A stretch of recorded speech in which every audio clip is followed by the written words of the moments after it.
আয়াত ৮১ ولسليمان الريح عاصفة تجري بأمره إلى الأرض التي باركنا فيها وكنا بكل شيء عالمين অনুবাদ আর সুলাইমানের বশীভূত করে দিয়েছিলেন প্রবল বায়ুকে সেটা তার আদেশে সে দেশের দিকে প্রবাহিত হতো যেখানে আমরা প্রভূত কল্যাণ রেখেছি আর প্রত্যেক বিষয় সম্পর্কে আমরাই জ্ঞানী তাফসীর ১ নং ফুটনোটের বিবরণ এ সম্পর্কে অন্যত্র আরও বিস্তারিত আলোচনা এসেছে বলা হয়েছে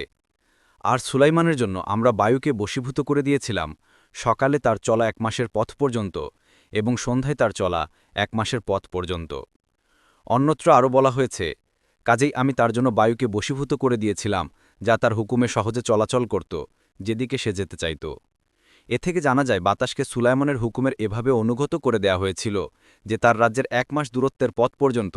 যে কোনো স্থানে তিনি সহজে সফর করতে পারতেন যাওয়ার সময়ও সবসময় তার ইচ্ছা অনুযায়ী অনুকূল বাতাস পেতেন আবার ফেরার সময়ও আল্লাহ তাআলা যেমন দাউদ আলাইহিসসালামের জন্য পর্বত ও পক্ষীকুলকে বশীভূত করে দিয়েছিলেন যারা তার আওয়াজের সাথে তাসবিহ পাঠ করত তেমনি সুলাইমান আলাইহিসসালামের জন্য বায়ুকে বশীভূত করে দিয়েছিলেন বায়ুতে ভর করে তিনি যথা ইচ্ছা দ্রুত ও সহজে পৌঁছে যেতেন তিনি বায়ুতে তার কাঠের বিছানা পাততেন তারপর তাতে রাষ্ট্রের যত প্রয়োজনীয় জিনিস যেমন ঘোড়া উট তাঁবু সৈন্য সামন্ত সবাই উঠানো হতো তারপর বাতাসকে বলা হতো তা বহন করার জন্য বাতাস তার নিচে ঢুকে তা বহন করে উঠিয়ে নিয়ে যেত তখন তাদের উপরে পাখি ছায়া দিত এভাবে তিনি যেখানে চাইতেন সেখানে নিয়ে যেত যখন তিনি নামতেন তখন তার সাথে তার রাজকীয় সামগ্রী উপরেই থাকত ২ নং ফুটনোটের বিবরণ যেখানে বরকত বা প্রভূত কল্যাণ রেখেছি বলে শামদেশ তথা সিরিয়া লেবানন ও ফিলিস্তিন এলাকাকেই বোঝানো হয়েছে